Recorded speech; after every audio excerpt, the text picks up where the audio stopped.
नमस्कार, आदाब, सत श्री अकाल दोस्तों। स्वागत है आप सभी का एक बार फिर से। मैं हूं आप सबका दोस्त रोशन और आप देख रहे हैं सभी बड़ी खबरों और मुख्य समाचार की खास वीडियो, जिसमें हम बारी बारी से सभी बड़ी खबरों और मुख्य समाचारों को जानेंगे विस्तार से। खबरों में आगे बढ़ने से पहले अगर आपने इस चैनल को सब्सक्राइब नहीं किया है तो इस चैनल को नीचे सब्सक्राइब के बटन को क्लिक करके सब्सक्राइब कर लीजिए। साथ ही नोटिफिकेशन के बेल को भी जरूर प्रेस कर दीजिए, जिससे कि नई वीडियो की सूचना आप तक सबसे पहले पहुंच जाए। तो देखते हैं पहली बड़ी खबर क्या निकल के आ रही है।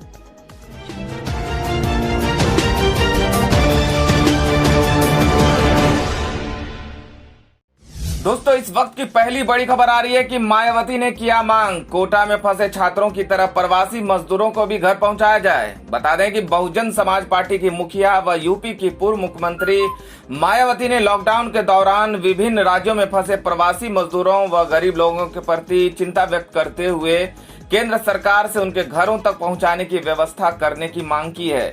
उन्होंने बुधवार को ट्वीट कर कहा कि लाखों गरीब व मजदूर बेरोजगारी और भुखमरी की मार झेल रहे हैं और अपने घर वापस लौटना चाह रहे हैं।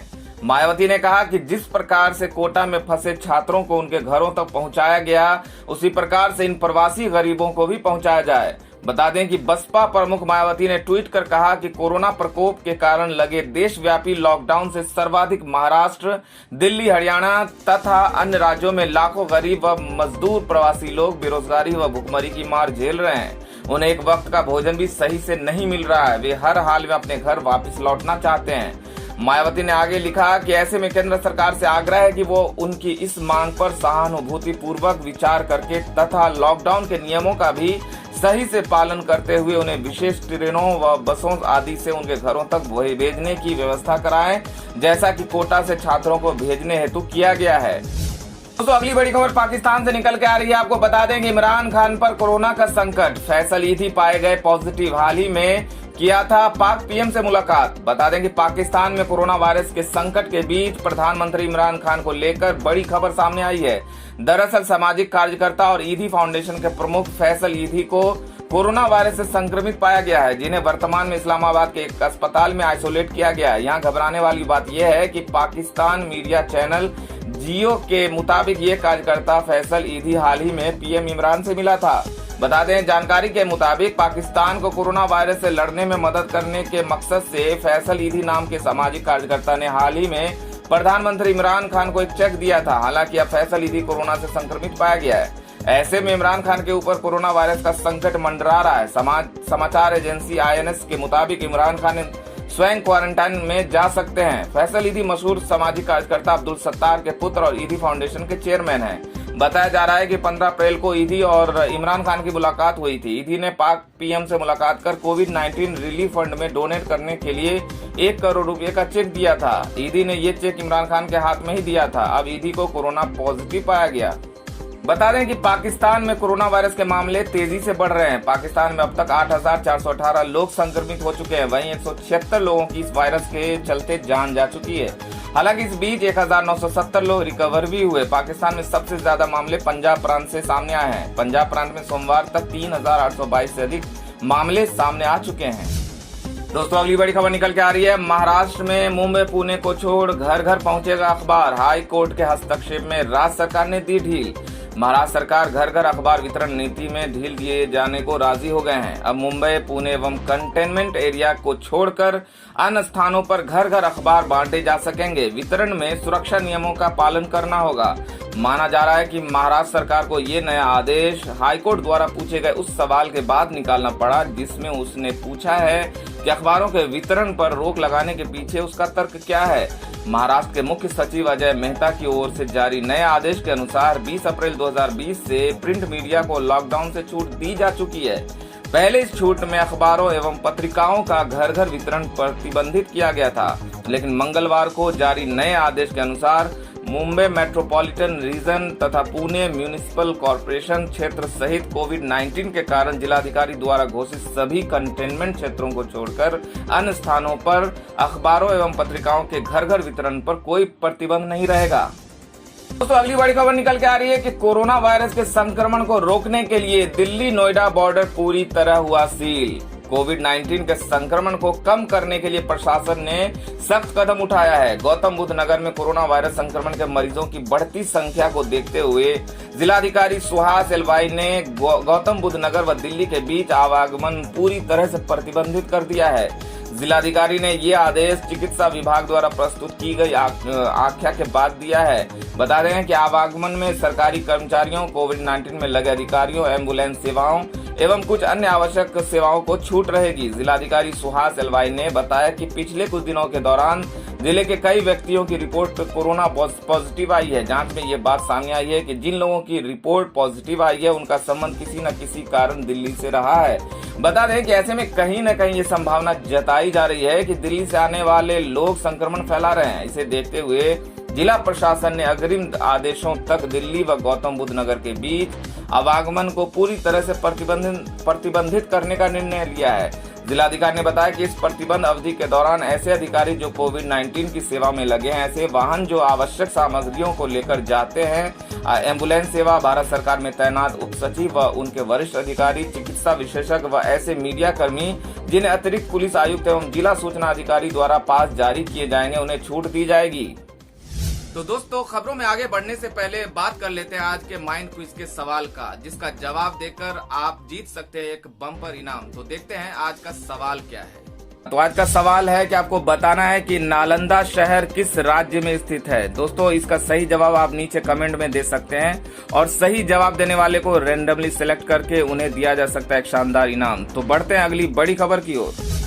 दोस्तों, अगली बड़ी खबर निकल के आ रही है कि पालघर में साधुओं की हत्या पर एनएचआरसी ने महाराष्ट्र डीजीपी को जारी किया नोटिस। कहा, घटना में पुलिस की लापरवाही के हैं संकेत। बता दें कि महाराष्ट्र में पालघर में 2 साधुओं सहित 3 लोगों को भीड़ द्वारा पीट कर मार दिए जाने की घटना पर राष्ट्रीय मानवाधिकार आयोग ने संज्ञान लिया है। एनएचआरसी ने पुलिस की मौजूदगी में घटी घटना पर महाराष्ट्र के डीजीपी को नोटिस जारी कर 4 सप्ताह में विस्तृत जवाब मांगा है। बता दें कि जवाब में पुलिस को बताना होगा उसने घटना पर क्या कार्रवाई की है और क्या मृतकों के परिजनों को कोई मदद दी गई है। मॉब लिंचिंग की ये घटना गत 16 अप्रैल की है। आयोग के नोटिस में कहा गया है कि चल रहे देशव्यापी लॉकडाउन के दौरान जबकि पुलिस प्रशासन ज्यादा सतर्कता बरत रहा हो, 3 लोगों की इस क्रूर तरीके से हत्या हो जाना पीड़ितों के जीवन के अधिकार का उल्लंघन है। ये घटना पब्लिक सर्वेंट की लापरवाही का संकेत है। आयोग ने कहा कि उसे प्राप्त हुई शिकायत व मीडिया में आई रिपोर्ट के मुताबिक मारे जाने वाले सुशील गिरी और कल्प वृक्ष गिरी एक संप्रदाय के साधु थे और वे ड्राइवर के साथ एक अंत्येष्टि में भाग लेने जा रहे थे। जिस समय बेकाबू भीड़ ने उनके चोर होने के शक में उनकी कार पर हमला किया। उन पर हमले का वीडियो 19 अप्रैल को वायरल हुआ था, जिसमें दिख रहा है कि जब उन पर हमला हुआ उस समय पुलिसकर्मी भी वहां मौजूद थे।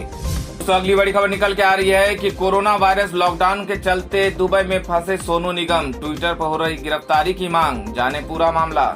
बता दें कि Bollywood singer Sonu Nigam corona virus lockdown के चलते पिछले कुछ दिनों से दुबई में फंसे हुए हैं, मगर मंगलवार को अचानक ट्विटर पर सोनू ट्रेंड होने लगे और उनकी गिरफ्तारी की मांग उठने लगी।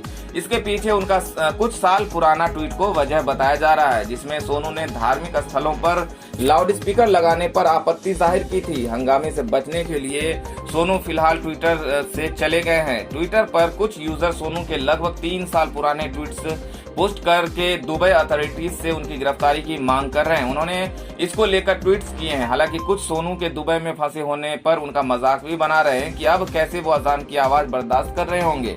सोनू ने दुबई में फंसे होने का ऐलान कुछ दिनों पहले ही किया था और वहीं से ऑनलाइन कंसर्ट भी कर रहे हैं। बता दें कि ट्विटर पर सोनू निगम के दुबई स्टे को लेकर जो हंगामा चल रहा है उसको देखते हुए उन्होंने अपना ट्विटर अकाउंट फिलहाल डिसेबल कर दिया है, जिसके चलते हैशटैग सोनू निगम और हैशटैग सोनू निगम तुम कहां हो ट्रेंड कर रहे हैं। बता दें कि 2017 में सोनू निगम ने ट्वीट के जरिए धार्मिक स्थलों पर लाउड स्पीकर लगाने का मुद्दा उठाया था। सोनू ने तर्क दिया था कि जिस वक्त धर्मों की शुरुआत हुई थी उस वक्त बिजली नहीं थी, फिर बाद में लोगों को ये सब करने की क्या जरूरत है। तो दोस्तों, अगर इस खबर के बारे में अगर आपके पास कोई सुझाव या राय है या कुछ कहना चाहते हैं तो हमें कमेंट में जरूर लिखें। तो बढ़ते हैं अगली बड़ी खबर की ओर। दोस्तों, अगली बड़ी खबर निकल के आ रही है कि संकट झेल रहे उद्यमियों को योगी सरकार ने दी राहत। सभी इकाइयों को 3 माह के ब्याज पर छूट। बता दें कि कोरोना संक्रमण की वजह से लॉकडाउन की मार सभी औद्योगिक व व्यावसायिक इकाइयों पर पड़ी है। उत्तर प्रदेश की योगी सरकार ने इन्हें राहत देते हुए 22 मार्च से 30 जून तक की अवधि के सभी प्रकार के देय बिल के विलंब भुगतान पर ब्याज से छूट देने का निर्णय लिया है। बता दें कि यूपी सरकार के औद्योगिक विकास मंत्री सतीश महाना ने बताया कि लॉकडाउन में औद्योगिक, व्यावसायिक व संस्थागत इकाइयों को बंद करना पड़ा। आर्थिक गतिविधियों का संचालन भी रुक गया। इससे इन इकाइयों के सामने आए वित्तीय संकट को देखते हुए सरकार औद्योगिक इकाइयों के सशर्त फिर से संचालन की अनुमति दी है। अब राज्य के सभी औद्योगिक व वाणिज्यिक संस्थानों के देय पर ब्याज में 3 माह की छूट का निर्णय लिया है। दोस्तों, अगली बड़ी खबर में बता दें कि रमजान के दौरान मक्का मदीना की मस्जिदों में नहीं होगी नमाज, सऊदी प्रशासन ने लगाई रोक। बता दें कि इस बार सऊदी अरब की मक्का और मदीना स्थित 2 बड़ी मस्जिदों में रमजान के महीने के दौरान नमाज नहीं होगी। सऊदी प्रशासन ने रमजान का महीना शुरू होने से पहले ही रोक को बढ़ा दिया है। अरब न्यूज के अनुसार ये फैसला कोरोना वायरस के संक्रमण को फैलने से रोकने के लिए किया गया है। इस महामारी से बचने के लिए मक्का स्थित ग्रांड मस्जिद और मदीना स्थित प्रॉफिट मस्जिद में रमजान के दौरान नमाज पढ़ने पर रोक लगाई गई है। इन दोनों मस्जिदों के अध्यक्ष जनरल शेख डॉक्टर अब्दुल रहमान बिन अब्दुल अजीज अल सुदैस ने ट्वीट कर बताया कि मक्का की मस्जिद अल हराम और अल मस्जिद अल नबवी में रमजान के दौरान लाउड स्पीकर पर अजान की जाएगी, लेकिन इन मस्जिदों में प्रवेश करने की अनुमति नहीं होगी। जानकारी के लिए बता दें कि सऊदी अरब ने 19 मार्च से ही देश की मस्जिदों में नमाज अदा करने पर रोक लगाई हुई है। इसके साथ ही सऊदी अरब के ग्रैंड मुफ्ती शेख अब्दुल अजीज बिन अब्दुल्ला अल शेख ने लोगों से अपील की है कि इस महामारी के मद्देनजर अगले हफ्ते से शुरू होने वाले रमजान के महीने में तरावी की नमाज के साथ ही ईद की नमाज को भी घर पर ही पढ़ें, ताकि सऊदी में वायरस का संक्रमण फैलने से रोका जा सके। बता दें कि सऊदी सरकार के मुताबिक देश में कोरोना वायरस संक्रमण के 10,484 मामले सामने आ चुके हैं और 103 लोगों की मौत हो चुकी है। इसके अलावा 1,490 लोग ऐसे लोग भी हैं जो ठीक हो चुके हैं। वहीं यहां पहले ही अंतर्राष्ट्रीय उड़ानों को रोक दिया गया है। इसके अलावा साल भर चलने वाले उम्रा और हज को भी निलंबित किया गया है। यहाँ वायरस से बचाव के लिए अधिकांश सार्वजनिक स्थानों को बंद कर दिया गया है। तो दोस्तों, खबरों में आगे बढ़ने से पहले अगर आपने अभी तक इस वीडियो को लाइक नहीं किया है तो इस वीडियो को लाइक कर दीजिए, अपने दोस्तों और रिश्तेदारों में व्हाट्सएप के जरिए इस वीडियो को शेयर भी कर दीजिए। तो चलिए बढ़ते हैं अगली बड़ी खबर की ओर। दोस्तों, अगली बड़ी खबर निकल के आ रही है कि कोटा से छात्रों को वापस लाने पर नाराज हेमंत सोरेन ने पीएम मोदी को किया फोन। बोले, एक देश में 2 तरह के कानून क्यों? बता दें कि पूरे देश में कोरोना संक्रमण के चलते लॉकडाउन है। ऐसे में जो जहां है वहीं रुका है, लेकिन जिस तरह से उत्तर प्रदेश की योगी आदित्यनाथ सरकार राजस्थान के कोटा में फंसे यूपी के छात्रों की घर वापसी के लिए बसें भेजी, उसका अब विरोध हो रहा है। झारखंड के मुख्यमंत्री हेमंत सोरेन ने प्रधानमंत्री नरेंद्र मोदी को फोन करके अपनी आपत्ति जताई। सोरेन ने प्रधानमंत्री को फोन करके एक देश में 2 तरह के कानून पर अपना विरोध जताया। बता दें कि केंद्र सरकार से अनुमति मिलने के बाद 5 राज्य अपने प्रदेश के बच्चों को कोटा से वापस लाने का प्रबंध कर रहे हैं। उत्तर प्रदेश सरकार पहले ही अपने छात्रों को बस से वापस ला चुकी है। मध्य प्रदेश, पश्चिम बंगाल, गुजरात, छत्तीसगढ़ और असम भी राजस्थान में फंसे अपने छात्रों को वापस लाने की तैयारी कर रही है। इस बाबत राजस्थान के मुख्यमंत्री अशोक गहलोत ने भी जानकारी दी है। सोरेन ने कहा कि यूपी के सीएम योगी आदित्यनाथ ने जिस तरह से राजस्थान छात्रों को लाने के लिए बसें भेजी, इसी तरह की मांग झारखंड में भी लोग कर रहे हैं। हमें माता पिता से इस तरह के कॉल आ रहे हैं जो हमसे इस बात की शिकायत कर रहे हैं कि आप इस तरह के इंतजाम क्यों नहीं कर रहे हैं। दोस्तों, अब बात कर लेते हैं मौसम समाचार की। तो बता दें कि इन राज्यों में अगले 24 से 48 घंटों में होगी बारिश और ओलावृष्टि। बता दें कि मौसम के मिजाज में बदलाव के चलते देश के कई राज्यों में पिछले कुछ दिनों से बादल छाए रहने और कई जगहों पर बारिश होने से तापमान में भी गिरावट देखने को मिली है। कई राज्यों में पिछले कुछ दिनों से तेज हवाएं चलने के साथ बारिश भी हुई। आपको बता दें कि भारतीय मौसम विभाग ने आने वाले कुछ दिनों के लिए कई जगहों पर बारिश होने की चेतावनी जारी की है। विभाग के अनुसार अभी कई दिनों तक मौसम खराब रहने की संभावना है। आईएमडी ने आगामी 5 दिनों के लिए बुलेटिन जारी करते हुए बताया कि अरुणाचल प्रदेश, गंगेय, पश्चिम बंगाल, नागालैंड, मणिपुर, मिजोरम, त्रिपुरा, असम, मेघालय, केरल और कर्नाटक के अलग अलग क्षेत्रों में भारी बारिश होने की संभावना है। वहीं उत्तराखंड, उत्तर प्रदेश, बिहार, असम, मेघालय, छत्तीसगढ़, मध्य महाराष्ट्र, मराठवाड़ा में 40 से 50 किलोमीटर प्रति घंटे की रफ्तार से हवाएं चलने और बिजली कड़कने तथा ओलावृष्टि होने की आशंका बनी हुई है। इसके अलावा मध्य प्रदेश, विदर्भ, जम्मू कश्मीर, लद्दाख, मुजफ्फराबाद, कोंकण और गोवा में भी मौसम खराब रहने की उम्मीद जताई गई है। दोस्तों इस वीडियो में इतना ही। वीडियो को अगर आपने लाइक नहीं किया है तो लाइक कर दीजिए, वीडियो को अपने दोस्तों में शेयर भी कर दीजिए, और अगर आप ताजा तरीन और मुख्य समाचार की वीडियो अपडेट जानना चाहते हैं तो इस चैनल को सब्सक्राइब कर लीजिए। वीडियो देखने के लिए बहुत बहुत धन्यवाद।